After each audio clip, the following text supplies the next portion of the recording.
William Faulkner knew that you should be able to write about whatever you want. And today, if you write about certain things, you may lose your job. You may get canceled. You may get put in jail in certain countries. But if we are going to be artists, if we are going to stand behind our work and create the literary renaissance that William Faulkner foresaw and put in work for, then we are going to have to build some bravery in our hearts. And today, we are going to hear from none other than William Faulkner himself on having the bravery to write about whatever your imagination calls you to do. And my name is Ian.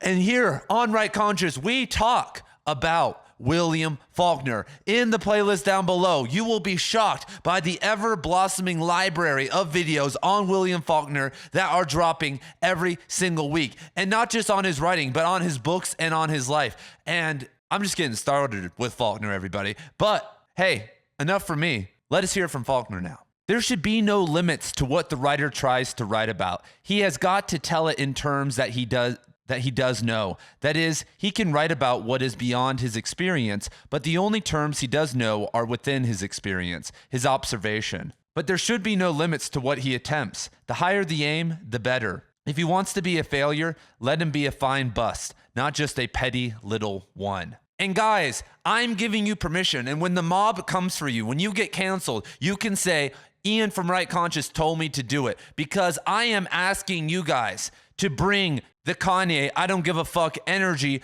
to your work, to your life, how you present yourself. And you don't have to go all the way like he did, but I want to talk to you guys about specific examples in 2024, because my Native American lit professor was so petty. Like, guys, academia is a terrible place to be. If you're getting a degree or are thinking about getting a degree, stop and join the literary renaissance and actually start making people care about your work instead of circle jerking around academics who do stuff like this guy did, which is there was a Native American author who is a female from, I think, the Pueblo tribe, and she wrote a book about the Navajo. And it was a YA novel, and it dealt with certain aspects of Navajo mythology.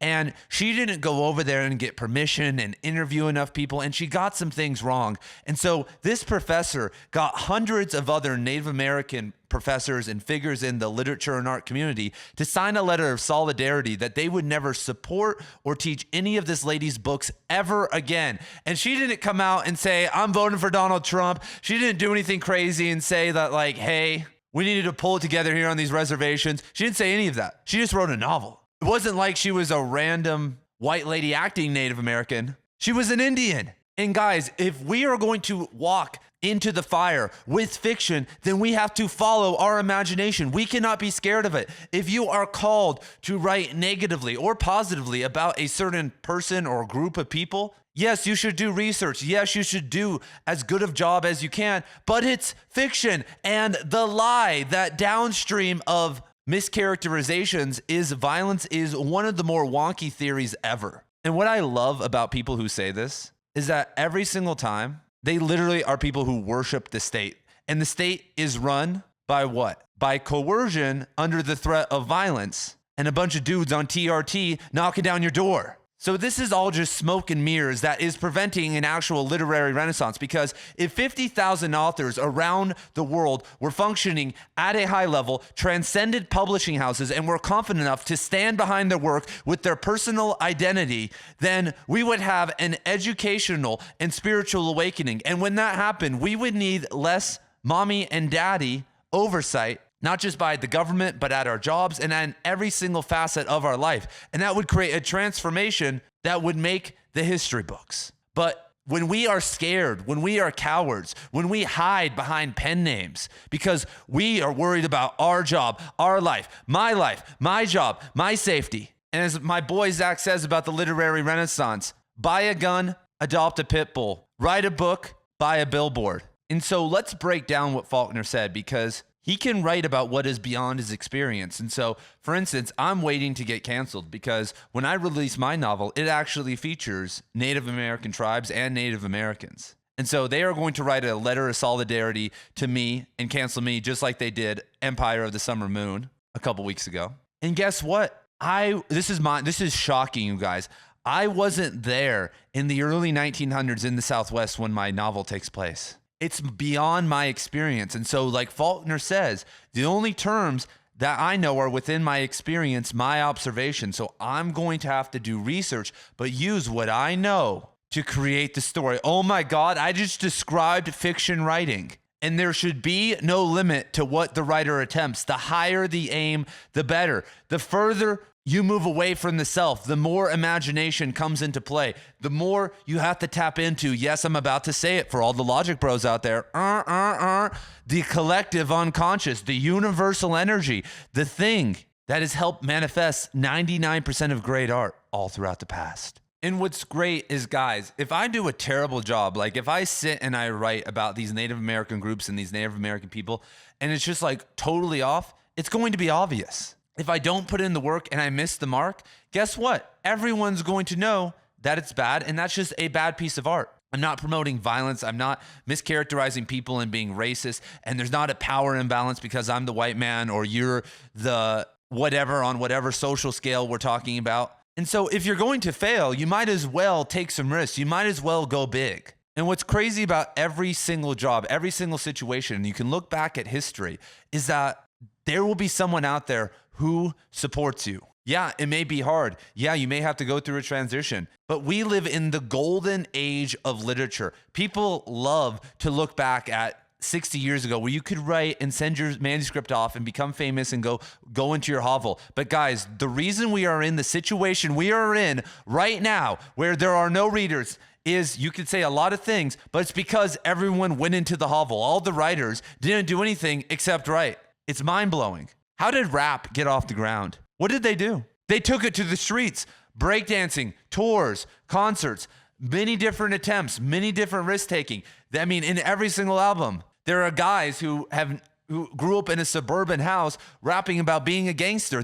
It's fiction. Do you hear them complaining? Oh, I just want to make rap. Or do you see them sitting at the merch table, dropping stuff, connecting with the audience? And so now we have the freedom to say everything. We have any person in America has access to shadow libraries, 10 million plus books, and all they need is an internet connection. We have access to every piece of information, and it's 10 seconds away from opening on the PDF viewer on your phone. And we also have platforms like Substack and YouTube that can find people who will like your work. It is guaranteed now that you can create an audience and be successful and become a full-time author. Back in 1970, if for whatever reason the publishing houses didn't like you, you were screwed and you were going to just have to call it a day. Now it's not like that. If your shit is worth anything, there are people now who will understand it, because everyone also likes to complain that no one can understand their imagination or what they're trying to do. But now with, I don't even know, maybe a billion English speakers or whatever language you were in, there's someone out there who will understand. And if you can't find someone across the entire world who understands your stuff, or if you can't find 1,000 people who like your stuff, then I promise you, you're not progressive. You just fucking suck. And unfortunately, you guys, every single time art has made progress, there have been martyrs. And I understand people, oh, it's not going to be me. Okay, then cool. Then don't do it. But most people who try and most people who go big are going to be successful and are going to be nailed to the cross. Some will, and that's sad. But once again, we have an opportunity to uplift those people. Substack doesn't cancel people. Daryl Cooper, if you love him or you hate him, makes $500,000 a month on Substack for his writing and for his podcast in the history genre. A month or two ago, there was a massive cancellation of him in every single magazine across every single platform, and Substack said, we're not doing anything. Keep going. And now he's making more money than ever. And so all of us are in a very unique situation where we actually have artistic freedom for the first time ever, and we're not going to get killed. We're not going to die. And if you do it right, getting canceled or some outlier event happening to you most likely won't be the end of the world. And if it is, then you're just really unlucky, and I'm sorry. And maybe you shouldn't have listened to my advice. But guys, it has been a crazy week. If you are not a part of my writing school right now, which is absolutely free, yes, free, we have had 971 people join in 5 days. We have over 1,000 comments. We have 3 writing challenges, courses, a bunch of stuff. And this is my love letter to all my writers out there. And I will say that my method of building your audience is better, more reliable, and less scammy, and more based on trust and cooperation than anything else I've personally heard out in the writing world so far. And so if you're interested, I will see you over there. But if you're not a writer, I will see you in the next video. I love each and every one of you. Peace out and have a great night.